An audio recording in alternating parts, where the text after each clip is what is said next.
এক কৃষ্ণ সর্বদা কৃষ্ণ গুণগান করে।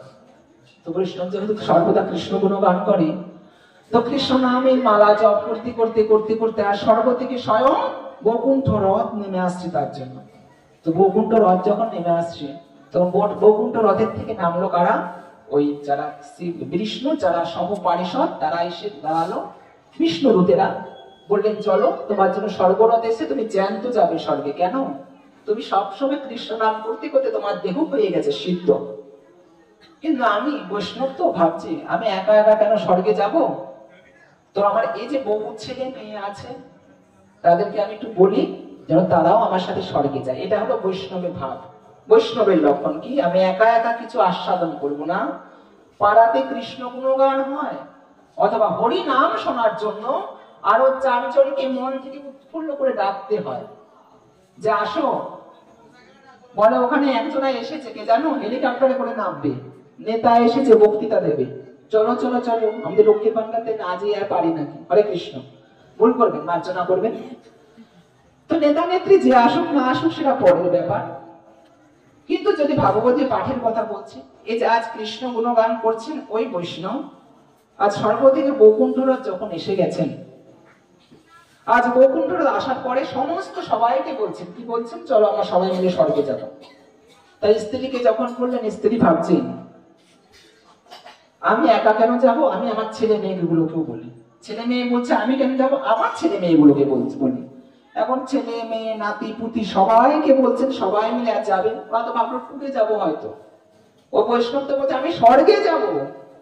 আর তার স্ত্রীরা ভাবছেন হয়তো কোনো বড় ট্যুর মানে কি ভ্রমণ, যেমন দীঘা পুরী যায়, সে পুরীতে হয়তো যাবে। তো আজ ওই বৈকুণ্ঠ রথে একটি মাত্র আসন, ওই আসনের মধ্যে বসে রয়েছেন কে? ওই বৈষ্ণব। আর বৈষ্ণব বসে বসে কৃষ্ণ গুণগান করছেন।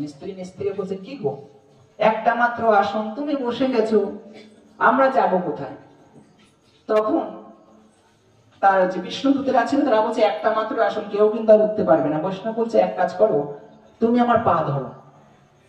তো ওই যে উপরে বৈষ্ণব বসে রয়েছে, বৈষ্ণবের পা ধরলো কে? তার স্ত্রী।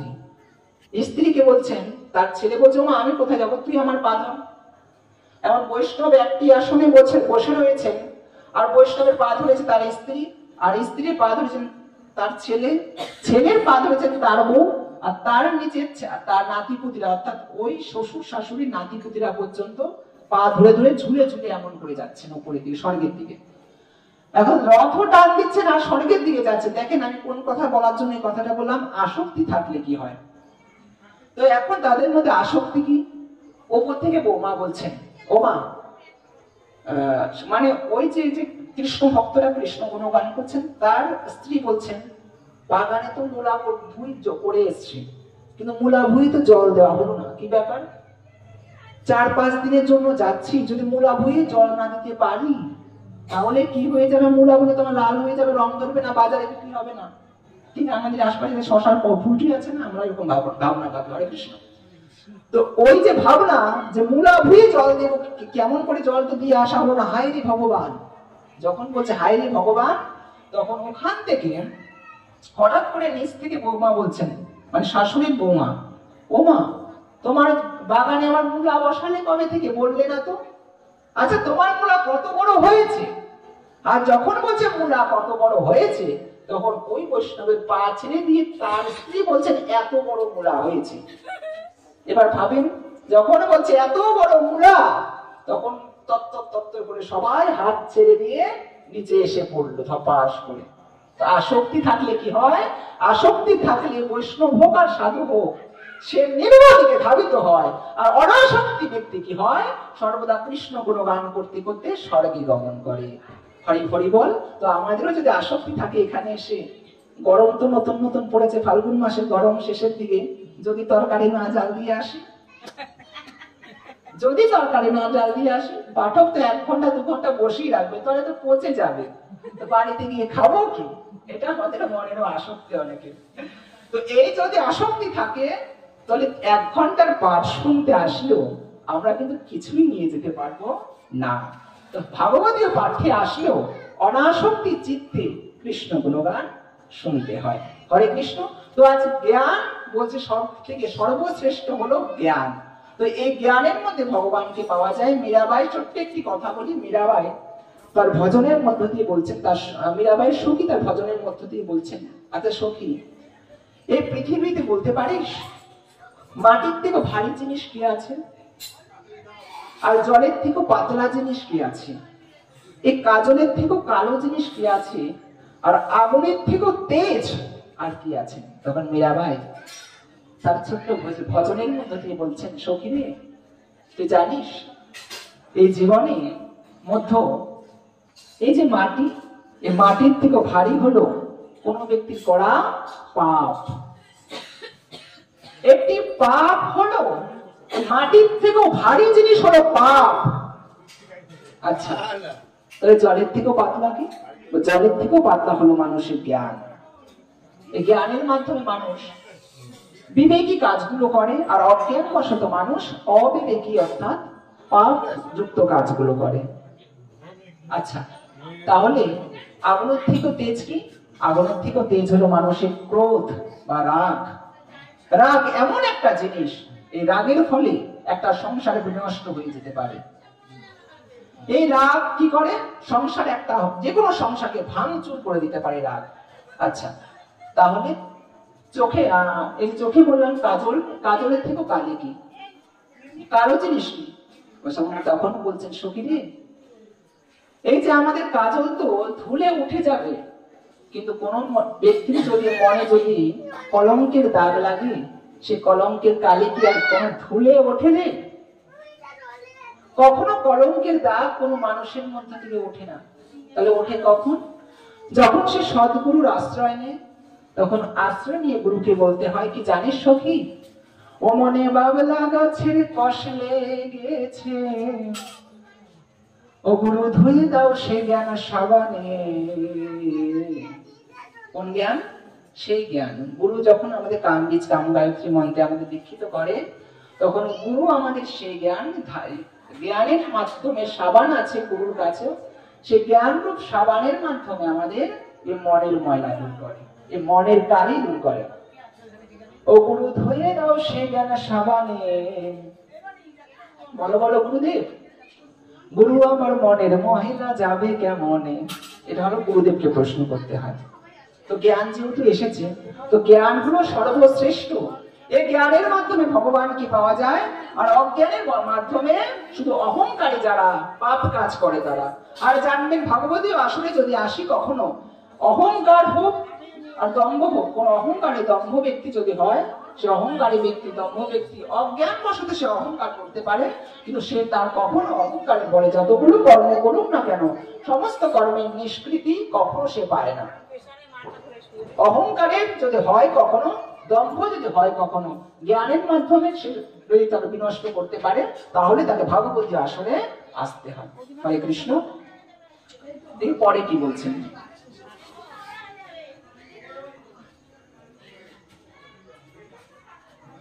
সে জ্ঞান পাইতে হলে তুমি গুরুকে প্রণাম করো, সেবা করো, তাহাকে নানারূপ প্রশ্ন জিজ্ঞাসা করো। যারা তত্ত্বদর্শী জ্ঞানী তোমাকে সে তত্ত্ব জ্ঞান অবশ্যই বুঝিয়ে বলবে। গুরু ধরতে হয় সদ্গুরু। তো সদ্গুরু কি জানো?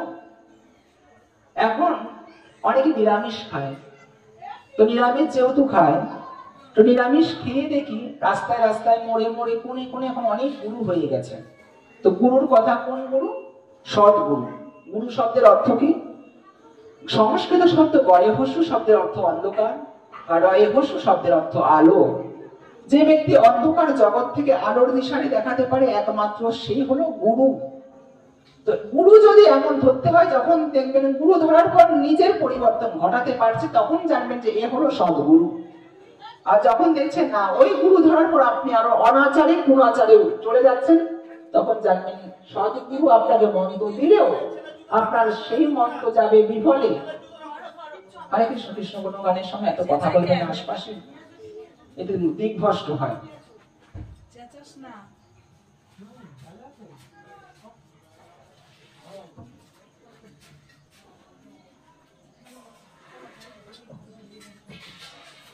তৃতীয় অধ্যায় কর্মযোগ পাঠ করার পরে কর্মভাগ্য আর জ্ঞানের মধ্যে চতুর্থ অধ্যায় জ্ঞান যোগে আসলাম।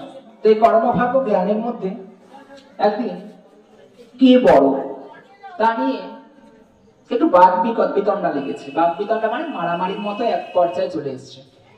কর্ম বলছে আমি বড়, কারণ গীতায় বলছেন কর্মযোগের মাধ্যমে ভগবানকে পাওয়া যায়, তৃতীয় অধ্যায় চতুর্থ অধ্যায় বলছেন জ্ঞান যোগের মাধ্যমে ভগবানকে পাওয়া যায়।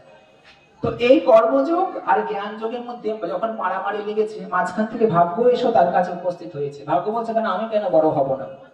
তো কর্মভাগ্য আর জ্ঞানের মধ্যে কে বড় তা নিয়ে যখন মারামারি লেগেছে, আজ সে মারামারির মধ্যে নারদ মুনি এসে তাদের মধ্যে এসে ওই মারামারি থামাচ্ছে। এই থামো, তোমরা মারামারি করছো কেন? তো বলছে কে বড় নারদ মুনি, আপনি বলেন, আপনি হলেন সর্বজ্ঞানী। তো নারদ বলছে তোমাদের তিনজনের মধ্যে যদি আমি বলি কর্মকে তুমি বলো, তো কর্ম হয়ে যাবে আরো অহংকারী।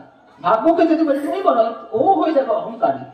আর যদি জ্ঞানকে বলি আমি তুমি বলো, সেও হবে অহংকারী। তাহলে এক কাজ করো, তোমাদের তিনজনের মধ্যে তোমরা তো এখন রয়েছে এই উপরে, ওই মত্তধামে যাও। আর ওই মত্তধামে গিয়ে তুমি 7 দিনের মধ্যে একজন ব্যক্তির মধ্যে ঢুকবে। তোমাদের তিনজনের একটা ব্যক্তির মধ্যে ঢুকে যে ওই 7 দিনের মধ্যে ওই ব্যক্তির অবস্থার উন্নতি করতে পারবে, সে হবে তোমাদের মধ্যে বড়। তো সর্বপ্রথম কর্ম বলছে হাত তুললো, আমি যাব। যখন বলছে কর্ম বলছে আমি যাব, ঠিক তখন 7 দিনের জন্য কর্ম গেল ওই ব্যক্তির মধ্যে। তো কাঠুরিয়া কাঠ কাটছে না আজকে। তো কাঠুরিয়া কাঠ কাটতে কাটতে কাটতে কাটতে কর্ম যখন তার মধ্যে প্রবেশ করছেন, তখন প্রতিদিন কাটতে 1 বোঝা কাঠ, আর কর্ম প্রবেশ করাতে ওই কাঠুরিয়া কাটছে 7 বোঝা কাঠ। তো বিচার রাখবেন, কাঠুরিয়া যদিও 1 বোঝা কাঠ প্রত্যেকদিন কেটে মাথায় করে নিয়ে যায়, আজ তো আর 7 বোঝা কাঠ কেটে আর সে মাথায় করে নিতে পারে না, কারণ প্রত্যেকদিন শক্তিতে কুলায় 1 বোঝা কাঠ। তো আজকেও সে 1 বোঝা কাঠই ওই কাঠুরিয়া নিয়ে যাচ্ছে। তো যখন 1 বোঝা কাঠ নিয়ে যাচ্ছেন, এরকম করতে করতে 7 দিন ধরে ওই 1 বোঝা কাঠই নিয়ে যাচ্ছেন, ওই কাঠুরিয়ার আর কোনো পরিবর্তন হলো না। তখন চলে গেল 7 দিন পরে কর্ম, আসলো ভাগ্য। আর যখন ভাগ্য তার মধ্যে আসলো 6 টাকায় 1 কোটি। 6 টাকায় 1 কোটি করে না ডিয়ার লটারি বাম্পার, 6 টাকায় 1 কোটি। কত টাকার মাধ্যমে 30 টাকা দিয়ে হোক, 60 টাকা হোক, 5 সেম, 10 সেম, 15 সেম, 20 সেম, তো এত সেম সেম করে করে করে করে এত টিকিট কাটে, 600 টাকা পাক, 1200 টাকা পাক, 15,000 টাকা পাক, আর 1 লাখ টাকা পাক। সেই যে টাকাটা পাচ্ছে, সে টাকাটা তার কিন্তু অনেক কাটতে কাটতে কাটতে কাটতে এমন একটা পর্যায়ে চলে আসে যে দেখবেন যত টাকার টিকিট কেটেছেন তার থেকে বেশি টাকা আপনার বেরিয়ে গেছে। তো ওই 6 টাকায় 1 কোটি পেল কি ওই ভাগ্য আসার পর।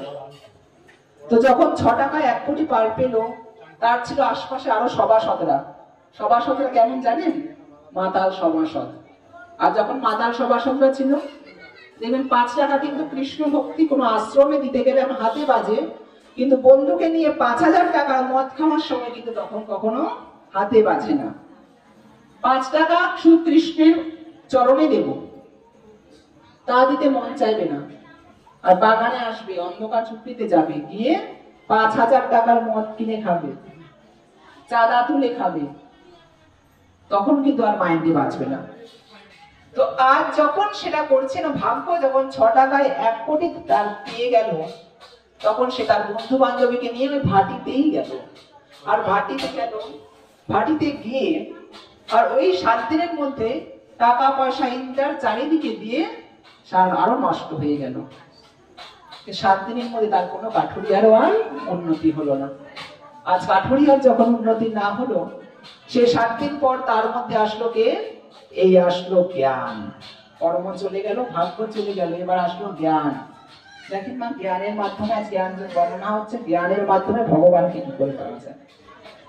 তো এই জ্ঞান যখন তার মধ্যে আসলো, তখন ওই কাঠুরিয়া প্রত্যেকদিন কাঠ কাটেন। আজ কাঠ কাটতে কাটতে কাটতে কাটতে 1 বোঝা নয় 7 বোঝাই কেটেছে, কিন্তু তার মধ্যে যখন জ্ঞান প্রবেশ করলো, জ্ঞানের মাধ্যমে সে ভাবলে একটি ঠেলা গাড়ি বানায়। আর যখন ওই ঠেলা গাড়ি বানালো, প্রত্যেকদিন 1 বোঝা কাঠ নিয়ে আজকে ওই ঠেলা গাড়িতে 7 বোঝা কাষ্ঠ অর্থাৎ ওই কাঠ চাপিয়ে আজ বাজারে নিয়ে যাচ্ছে।